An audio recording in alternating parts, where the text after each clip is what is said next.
Well, hello, everybody. It's so nice to meet you. What a pleasure. So Same I'm here. just going to jump right in because I understand that you prefer to have a short presentation style thing and then have some question and answer. Is that about right? Just do your thing. Yeah, Okay. You're in charge. Oh boy. Okay, I'm going to share my screen.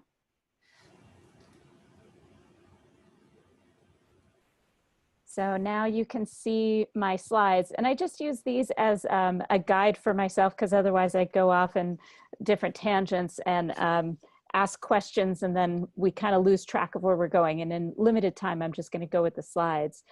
So let's start with the basics of why do we remember certain stories that people tell us. And one of the things that always pops into my head is when we share stories with our kids about when we were kids.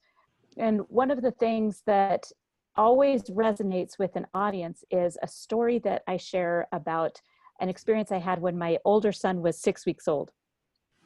And we were sitting on the couch. I had just gotten back from work. I was working full time at NSA.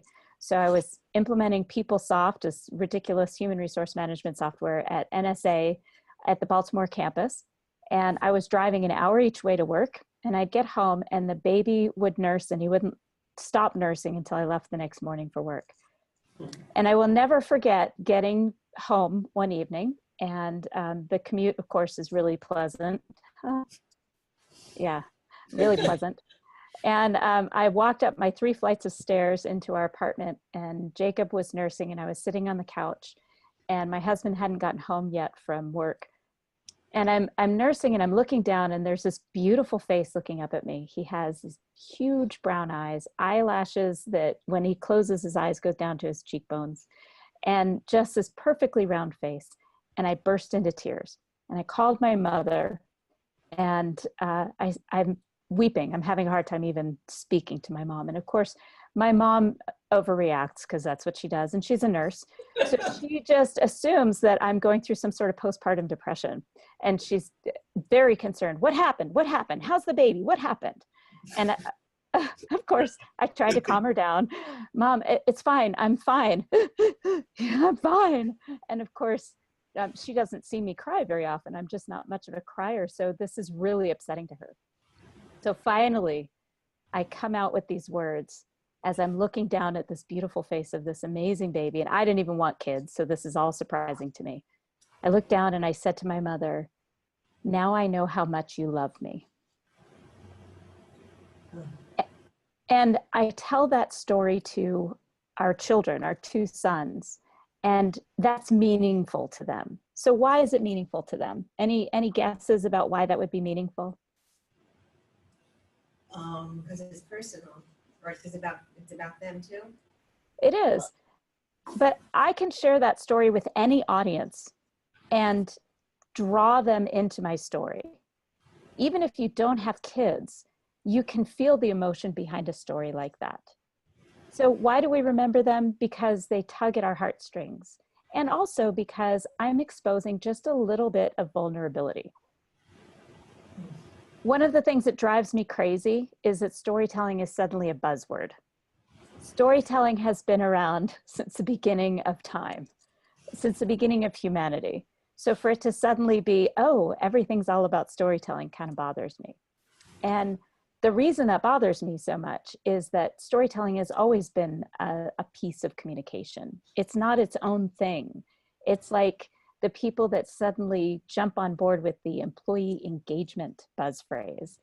And it's not its own thing. You can't have employee engagement without good management. You can't have employee engagement without strong marketing skills and good sales skills. It's all a component of something much broader. So when you hear people talking about storytelling as a tool for business, don't ever slide into that belief that storytelling is the one thing that's going to solve all your problems. So the reason storytelling works in business is because we aren't selling to a business, we're selling to a person. And anyone who says it's not personal is not telling the truth, because everything's personal. Everything that we do is personal. How I speak, how I engage with somebody, how I look in their eyes, how I touch them on the arm, all of that is personal. And when we are trying to sell something to somebody, the better our relationship with that person, the stronger the connection we can make, the more likely it is we're going to close that sale. Does everybody agree with that? Yeah. Yeah. Okay. So in order to create that relationship and to make that connection, we have to create a space where we can build it. And that's where storytelling can come in and can be just a super useful tool. When we tell stories, it shares a lot about who we are as people. And it also can change the perception of others around us. So I can tell a story that might surprise people about something that I did in my youth, or a mistake that I made just a few weeks ago. And the way that I share that story is going to impact how you see me, your perceptions of me. And I think everybody agrees with that, because how many times have you been listening to somebody else's story and suddenly you're reminded of something that happened to you that you want to share? And raise your hand if you stopped listening to their story because you were thinking about how to present your own. Makes sense. Yeah, everybody does that. So the benefit to this is that if you are good at sharing a short story that catches your audience's attention, you can draw out their stories. And as a person that is trying to sell something, whether that's in an interview or selling a product or encouraging a team to do something that they otherwise wouldn't do, if you can draw out their stories, you develop a connection like no other connection. So everybody's heard the other buzz phrase, personal brand, right? Yeah. And that gets kind of annoying too. So the word I use is reputation, because it's basically the same thing. And your reputation is what's going to build your relationship. And in order to build a relationship, sharing some level of vulnerability through a story can definitely connect you in a different way than what you would do otherwise. The traditional, so what do you do question, that doesn't connect you with anyone. And the whole idea of the 30-second elevator pitch, that doesn't work for me unless it's actually a story that connects me to the person. Why do I care? So telling stories is a really easy way to demonstrate our brand. And the way that I work through this kind of activity with people, with a group, is we start with, what are the qualities, what are the characteristics that you want people to know about you?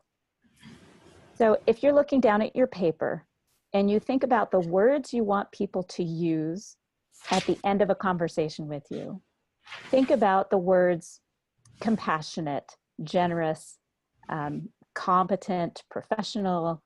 I would want people to use the word generous with me. That's one of my value words. So, and I don't mean just generous financially, because sometimes I can't be, but I mean generous spiritually, emotionally. I love to feed people. I love to nourish people. So when people leave my house, that's what I want them to remember about me.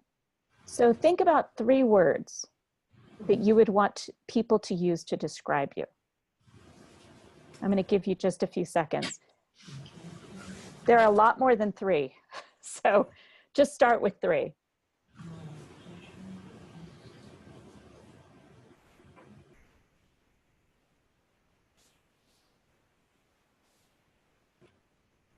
Kind. No, that's not me. No, I was thinking Lori's not sweet. That's not her word. Not Yeah, sweet. no, wait. It's the opposite of sweet. Let's play that game. Tart. You know, the thing that I would use for Lori beside direct is I would actually use the word compassionate, because she's not going to tell you something that she doesn't think you need to hear. And I find that to be a compassionate thing. Okay, thank you for that. Thank you. I wouldn't even think of the word compassionate to describe me. I think I know that. Hey, got my 3 words, but I'll tell you something. My daughter is, and I Yeah. just was talking to somebody about this the other day, talking about, she's such a great kid, Sabrina. I don't even, sometimes can't even believe she's my own kid, because she has all of the stuff that I don't have, honestly. Well, And- you know, I think a lot of our kids do that to us. My younger son is one of the ones that's super aware of the people around him and very wise. And there are some things that he says that just totally catch me off guard. And I think, how did he get so wise? Yeah, I know. So you have your, sorry, what was that, Lori? I got my 3 words. Okay, so you have your 3 words. Now, the simple way that most people define themselves or define their job or define their service or product that they offer is that they tell you what it is. They say, this is a pen and it's going to serve you really well. But if you can demonstrate what it is rather than tell people, they're going to more likely believe you. So for instance, if I tell people I'm a really good cook, who's going to believe me? No one in that room that you're sitting in is going to believe that I'm a good cook. I have to demonstrate it. I have to show you pictures. I could show you a video of me cooking something. I could have people, other people saying, oh my gosh, I had says matzo ball soup last year at Passover and it was the best thing I've ever eaten in my life. That's how I demonstrate my brand. And the easiest way to do that is by telling a story. So when you heard my story about my son and my mother and saying, oh my gosh, now I finally know how much you love me. What does that tell you about me and my brand?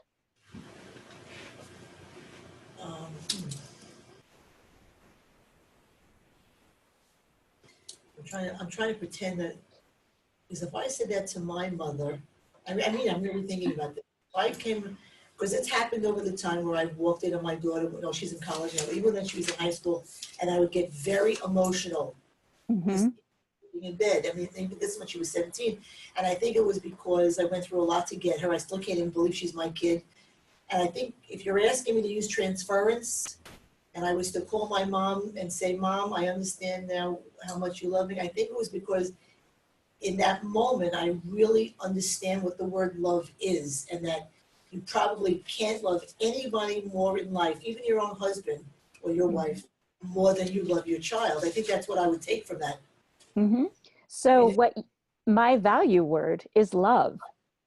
And when you walk away from me, you're going to say that woman really is loving or loves deeply or loves generously. But even more importantly, I just demonstrated that I'm a storyteller. I drew you right in.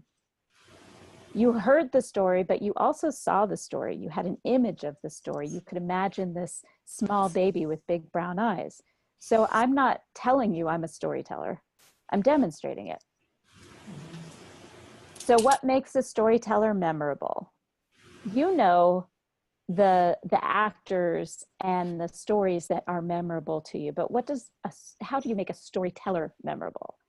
And one of the things that always pops into my head when I think about that is somebody that can use humor, someone who expresses themselves with their eyes, with their face, with their smile. The best storytellers I know have millions of micro expressions as they're speaking, and they usually don't photograph very well because you take so many pictures and they all have this weird, micro expression, an eyebrow up, a lip like that, a weird smile. And it's because they have so many micro expressions. They're very emotional in their storytelling. Giving enough details, but not too much detail. So one of the worst habits of a storyteller is the run-on sentence. So my dad was notorious for this. He would give so much detail in a story that I would completely lose track of what he was trying to accomplish with this story. He would tell me the names of all his neighbors and their kids in the middle of a story about fixing his boat. And I would just look at him and be puzzled and forget, oh, was this about the boat? I don't even remember what this was about. So my brother once kind of called me on that, actually more than once, because brothers can be very honest, painfully honest. No. And one day I was telling a story and he said, Sarah, land the plane. I love that. I'm using that. Land the plane. So that is one of the worst habits. But the best habits, like I said, including some level of emotion, some level of vulnerability, and some concept that is going to connect you with your audience. So here are some of the things that I talk about. If you're going to be walking into a place and telling a story about a tattoo, you're probably not going to be wearing a suit. So I think it's really important to match your image with your story. And that doesn't mean if I'm telling a story that has to do with something that happened to me in the 70s, I'm not going to be wearing bell bottoms. But I am going to make sure that my image matches the story that I'm going to tell.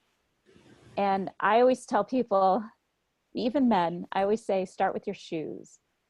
If you're going to go and present something, whether it's an interview or you're presenting to a customer, and you know you're going to tell specific stories that we'll talk about strategies for that later, make sure that if you start with your shoes, and these are the shoes that are comfortable, they make you feel confident, you know you can walk in them without teetering. For women in the room, you know the women that I'm talking about. Yeah. And you're wearing shoes that can also be part of your story. I'm a big believer in image being a big part of how you present yourself. And that doesn't mean being picky about designer shoes or a designer dress or anything like that. I'm talking about being intentional with what you're wearing, matching what you're doing. So again, if you're applying for a job at a casual restaurant, walking in a suit is probably not a good idea. So if you're presenting to a group that's going to be relatively casual, if you show up dressed to the nines, they may dismiss you in those first few seconds. And you can get that back. You can build it back, but it's much easier to start with something that people can relate to. So, what stories do we share? I bet this is the meaty part that you were interested in, right?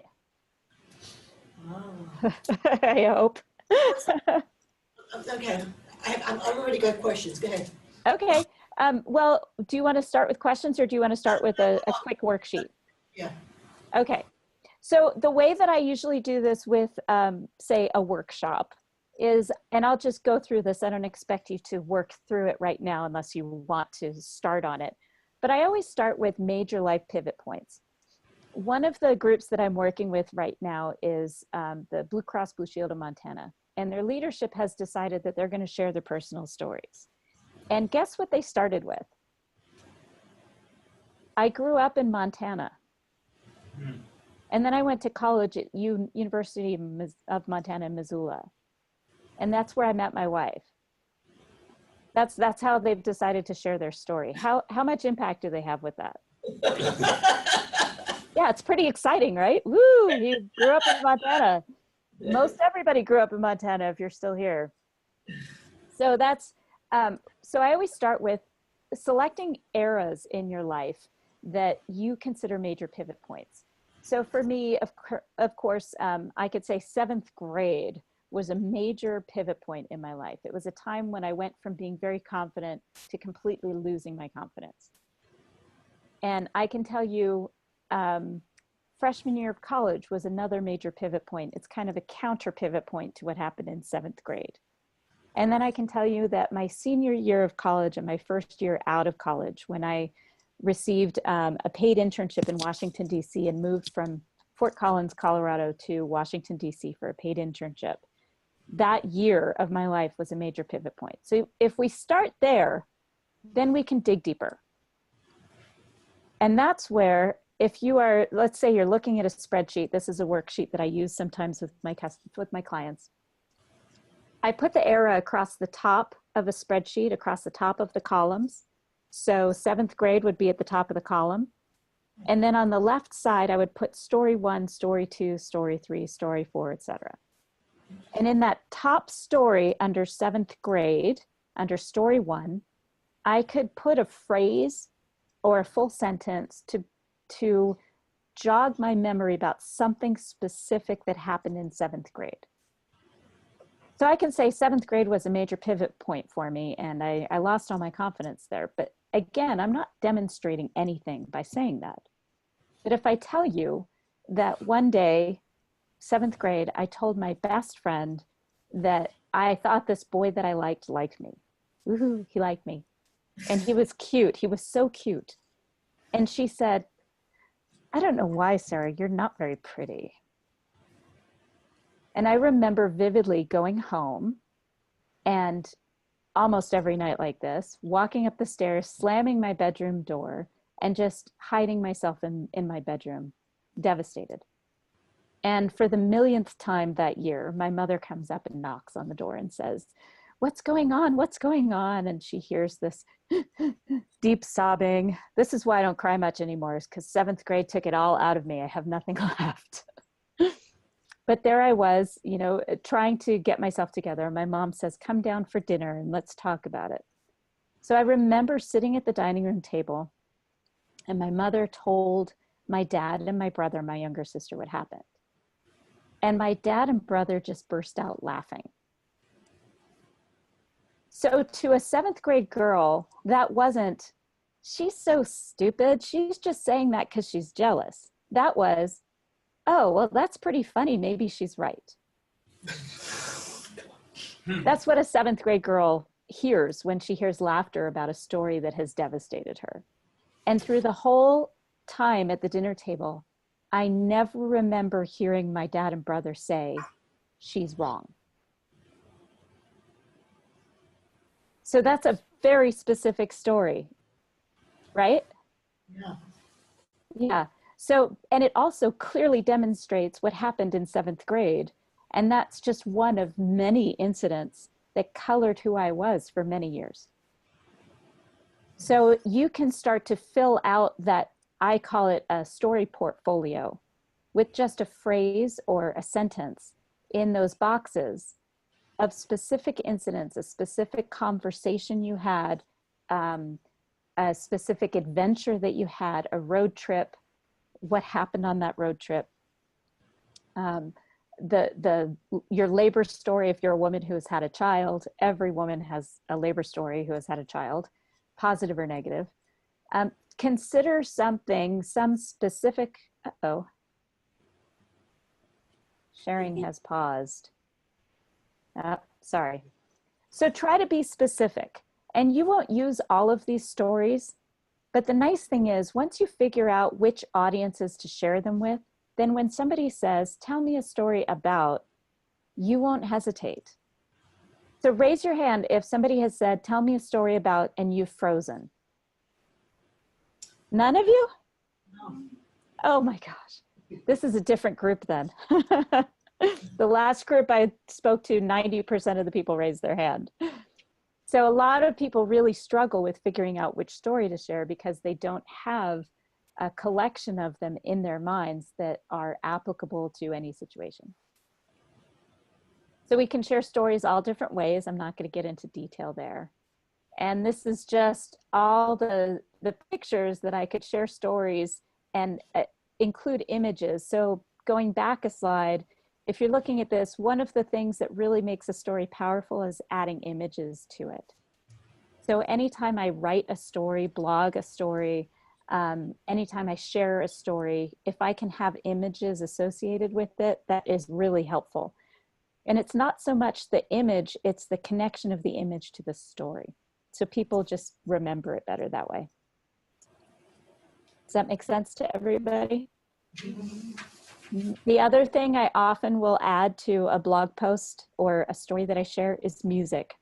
So the podcast that's going to be released next Tuesday is about applying lessons in performing music to activities in your professional life.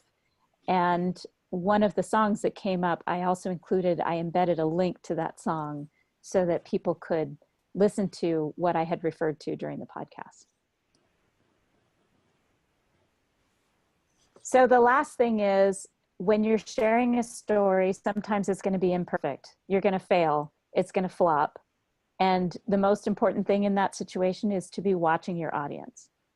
If you notice that they are leaning back, crossing their arms, doing one of these, then you know you need to either switch direction or end the story. And that, again, is part of that knowing the failure of a story and identifying it and then trying a totally different tact on it next time. So that's what I have for slides.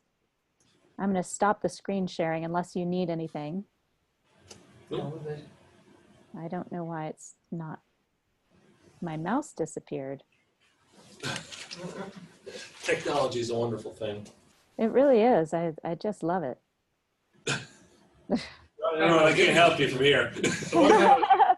Well, my mouse isn't. My mouse got That's stuck. very. Well, at least it's not a bad image to get stuck on. So. There we go. Stop share. Hey. All right, so we're back. Yeah. I'm ready. Any questions? Yeah, I have one. So these three, the value words, and I like that. That's a lot to think about.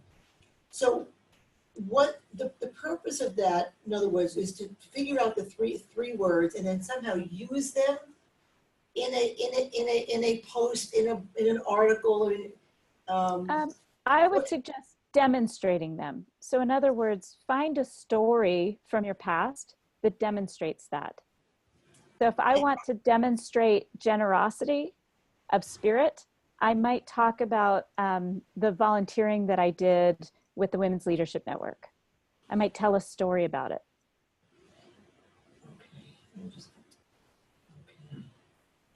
Again, using the words, you can't define your personal brand. It's like McDonald's trying to tell you they're a healthy place to get food. right. You know, they can tell you that, but they have to demonstrate it to make it real. Where I get confused, and I don't know if I'm the only one that feels this way. Like, I didn't know how to articulate the question. I get confused with that word storytelling.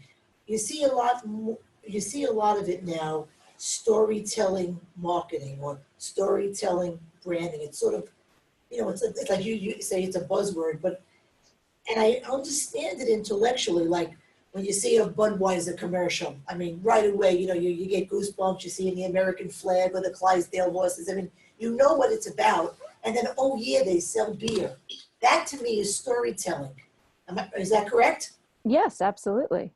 But what I don't understand as a small business owner, how does that apply to me? How do I, because that storytelling for me is either A, like I wrote in my post, once upon a time there lived a princess in a castle, or it's, as you alluded to earlier, it's the handing down from one generation to the next history. Do you understand what I'm saying? Mm-hmm.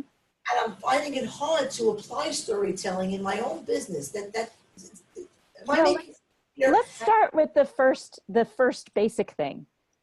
You help a lot of people. You help people create a life that they want to live. So sharing a story about one of your clients, obviously not using their name, but saying, here's what happened with this client. He came to me because of this.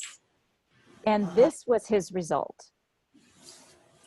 I think, Sarah, to that point, right, for somebody like Lori, helping demonstrate or prepare a narrative that will, if she does a consultation and go, yeah, I don't think I need it.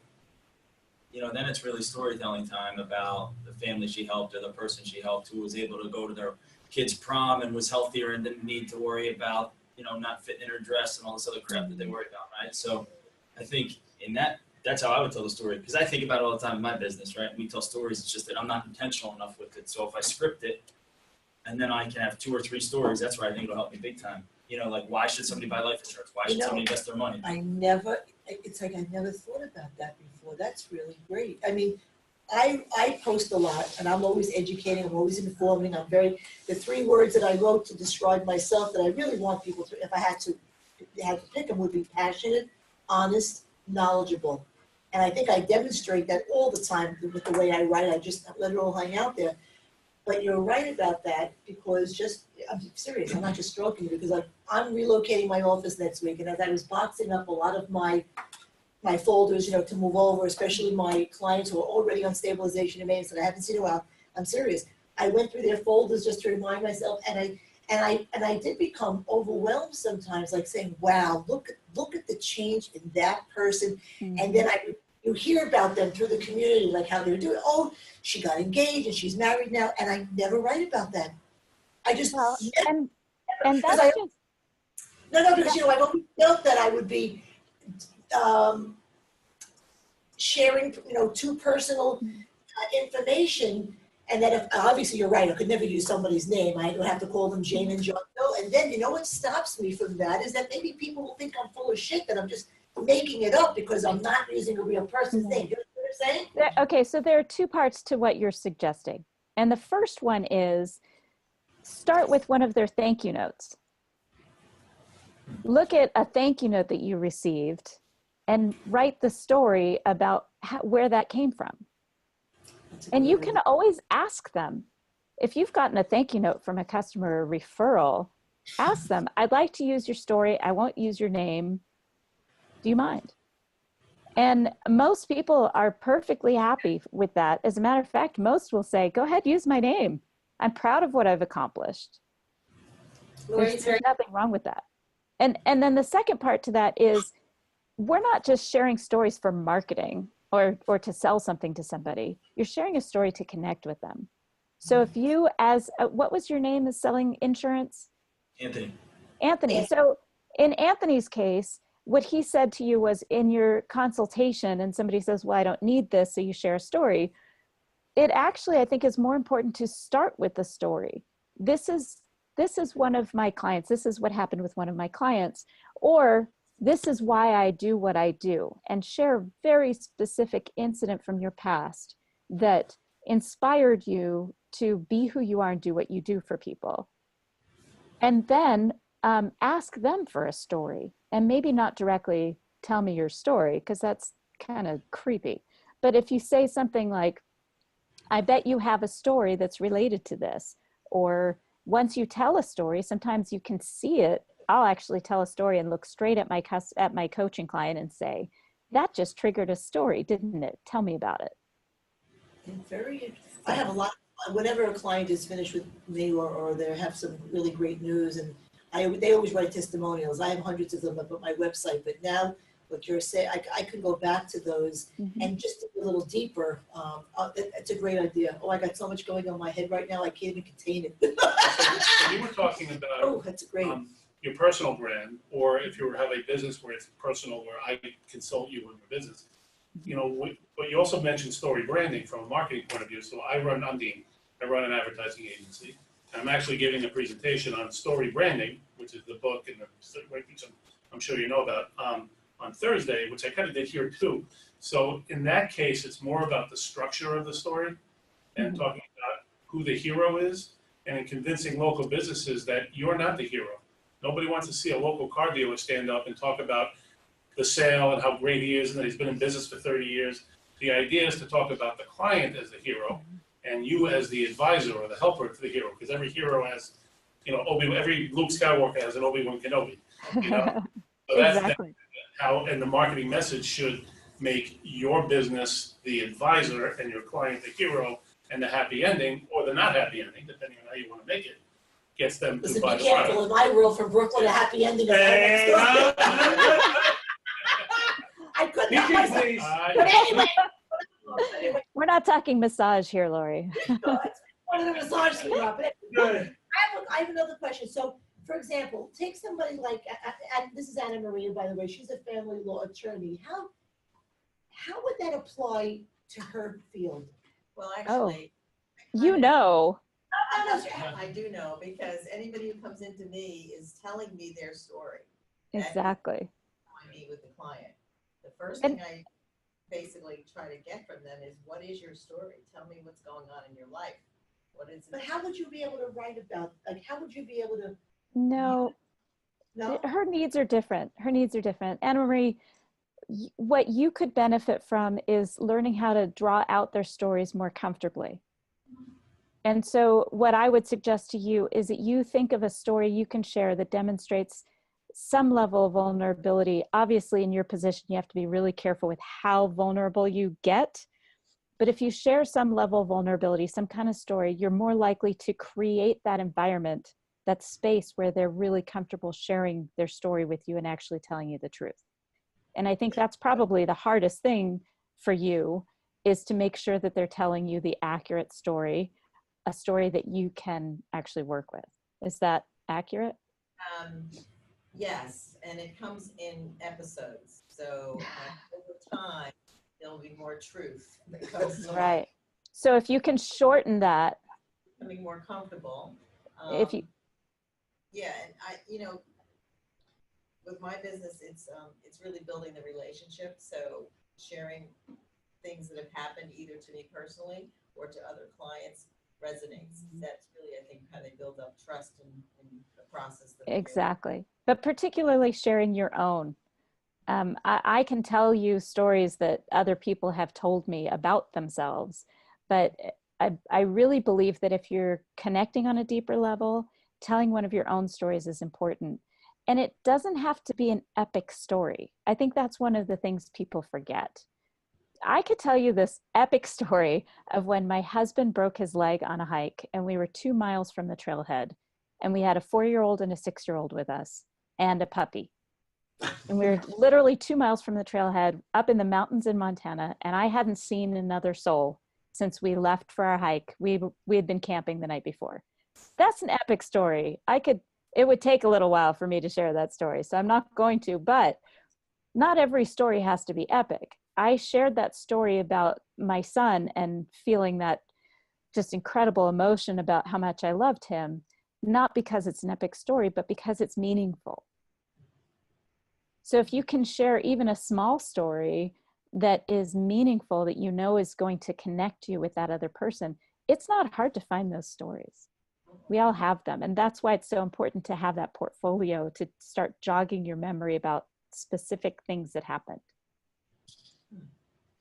That's why I don't go hiking or camping. So, hi Sarah, how are you? This has been very informative. I have an online cosmetic business.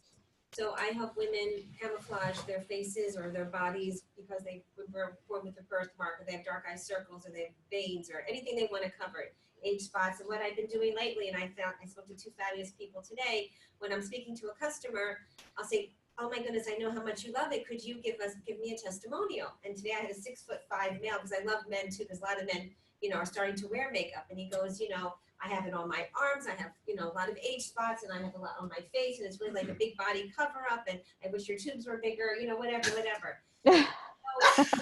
I love engaging. Lori, stop. What's so funny? Forget it. So then, how do I mean, not for him in particular, but I'm just trying to say, like, for me, how would I get personal with these people? They're sharing so much of their story, I own the company. I'm just trying to think, how do I turn that around, or do I even need to, or just to be empathetic? You do. Let's start with, what does your About Us page look like? About us? At your website, yeah. On my Learn page, Learn About Us? Yeah.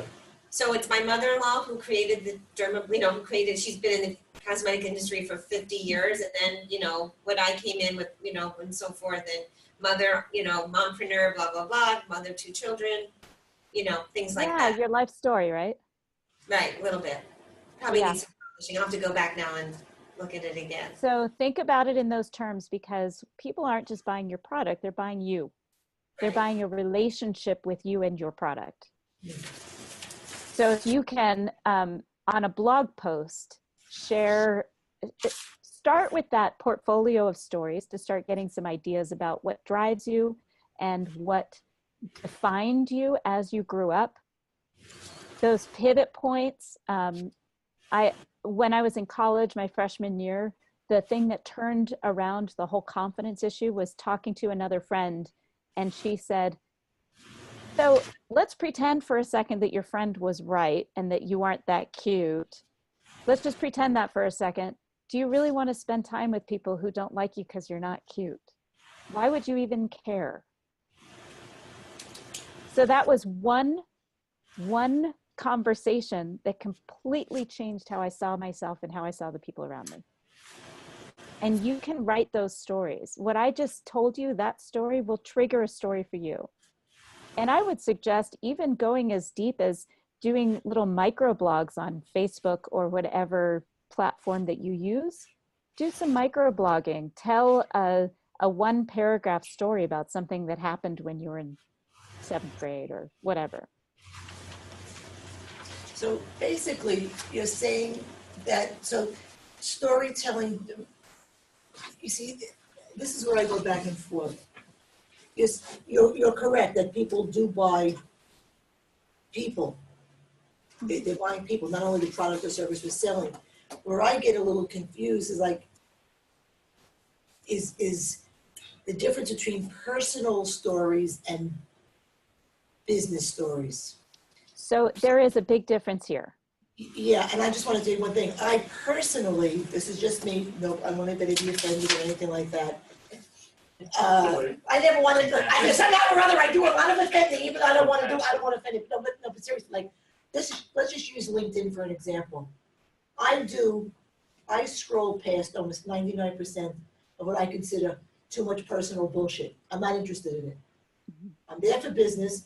That doesn't mean that when I have a connection whose work I do like, I will stop and read something a little bit more personal, but I don't find it interesting. That's not why I'm there. If somebody can tell a personal story and apply it to their business, I'm very interested. Right. Like Right. But if they're talking about, if they left their wife with the 42 kids and they overcame it, I don't give a shit. I'm not interested. And I will scroll past it. I will not watch a video about it. I'm not interested. Yeah. Tell me the name of the man next to Anna Maria between Dean. Yeah. Dean. Yeah. Yes. All right. So Dean, you brought a point up about branding, for business and telling the story of your brand, telling the story of your service. That is a totally different thing than what I'm talking about. You still use storytelling in that, as Lori picked up with the Budweiser ads and Coca-Cola ads. They tell a story for sure. Yeah. And what you're talking about is when people are sharing so much personal stuff that they aren't associating it with their business or their service. And I see that as being a really big mistake. It's a really big mistake. So for instance, when I read a very personal blog post from somebody on LinkedIn and I don't know what their business is, that's going to lose me. That's going to lose me. However, if I want to hire somebody, say for bookkeeping, and I'm looking for somebody to help me with my QuickBooks, and I see a post about somebody who does QuickBooks stuff, and we connect, and we're talking on the phone and she tells me a story, that is where we're connecting through a story. And that's different from branding. Sarah, I'm gonna throw something out, because you said, back to the cosmetic business, so, come up with a story. So let's just say microblogging, on LinkedIn. So in 3rd grade, there was the I Hate Nancy Club. Really? Oh, yes, In what, 3rd grade? 3rd grade. Oh my This goodness. girl, Stephanie, had this I Hate, I still remember it for, because it was such a thing about the I Hate Nancy. So Yeah. maybe over time that may be more empathetic to people, or maybe because I became more sensitive to other people's feelings because mine were so hurt, and perhaps I'm just trying to think, how do I bring smart cover in, and that I love helping people, help them feel better about their appearance, because I'm very sensitive to how people look and feel about themselves. Yeah, that's great. You just told your own story. You just answered your own Hey. story. Awesome, Nancy. Good job. Not too bad for 45 minutes. Hey. How do you fix my ears? Have to mention, and the point is, I don't want to put words in your mouth, you never even have to mention Smart Cover Cosmetics. People are going to be pulled in by what you just said. Right. And Well, then, that's why I'm in the cosmetic business, because Yeah. I really help. Exactly. that was really great. Nancy, your business is personal. Right. Yeah. And any kind of coaching or what you do, anything having to do with appearance, and image, that those are personal businesses. What I do, sharing stories, that's pretty personal. So everything that I do, all the stories that I share fit my brand. But I am incredibly intentional with what I share, whether it's on LinkedIn, Facebook, face to face. That is another word that people associate with me, is intentional. So as long as you're being intentional about what you're putting out there and how it applies to your business and what service you provide, then you can't go wrong.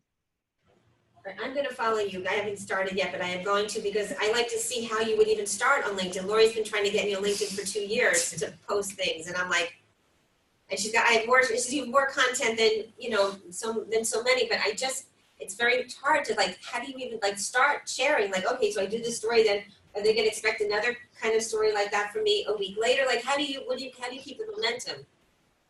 You know, you don't actually, and this is a whole different topic and we can do this another time, but you don't actually have to create your own content anywhere. You can share other people's content and put an introduction to why you're sharing it. So you don't have to spend a lot of time creating your own content. As a matter of fact, I find that more of my followers engage with my shares than they do with my original work.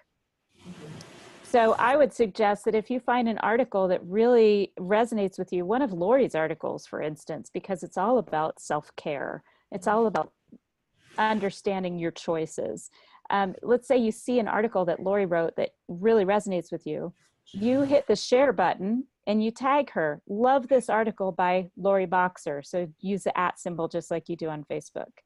And then explain why you love it and how it applies to what you do. And you start, it takes time. This isn't something that's just going to happen overnight. But if you start to provide that kind of curation of good content, you start to develop a reputation for having an eye for this, and your followers follow you because of that. Does that answer your question? With a little storytelling in the paragraph. Right. About leading into it. Absolutely. Absolutely. That's We're running out of time, but I just have one question, and really this is on behalf of Anthony, not because he wouldn't think of it, but I'm just really curious, because I read where, I know you work with sales teams. So if Anthony was giving us, if he was speaking between a group of prospects or his own sales, he's in the life insurance, financial wealth management, how does that apply to him? What would he get up in front of a room full of people? He has some compliance issues, being that he's in the financial sector, so he can't post like we can. But if he was giving a speech to a group of people, how would that apply to his industry? How would he? so. That's actually one of the best places to put a story, because it lightens up what could be a pretty dry topic. Compliance, insurance compliance. If you're talking about insurance compliance, for instance, you could have a really dry topic. So if you start with a story about somebody, maybe even something straight from the media about somebody who got in trouble because they had an issue with compliance, that's a good place to start. So for instance, I'll tell you, when I worked for the City of Helena as a public affairs specialist, one of the things that we did when I first started was start a Facebook page, right? It makes sense to start a Facebook page because that's where a lot of our residents are. And I read a story shortly after we started about a little town in California that was sued for something. There was some lawsuit against them, and they were asked to provide all Facebook posts related to that particular incident, and they couldn't do it. They didn't have an archive tool for their social media. They won the lawsuit, but they were still fined, a hefty fine by the courts for not being able to produce those records. And I took that story, went straight to the city attorney and city manager and said, we need an archiving tool, and this is why. So that is very similar to the kind of discussion that Anthony might have. This is a story that happened. It would be great if you could tell a story that happened to you or one of your clients that you were able to help out because of it. Starting with a story will encourage people to actually listen to you and have something, they'll know that there's going to be some level of entertainment with it. Okay. This has been really great, Sarah. You gave me a lot of information. I think that you'll see in the next couple of weeks, I'm gonna start, personally, I can't speak for anybody else. I'm gonna work on some of these. I'm gonna go through some of my clients. I'm gonna go through their testimonials. I do post my client testimonials. It's their words, but now I'm gonna try to use my words on how I feel about what they wrote. About, you know what I mean? Perfect. About the program and the services. Yeah. And that's what I'm gonna do, but you've been great. It's really been great to meet you like this. I think you're wonderful anyway, but now this adds another dimension. So thank you. Absolutely, my pleasure. Thank you, Bye-bye. everyone. Bye now. Bye.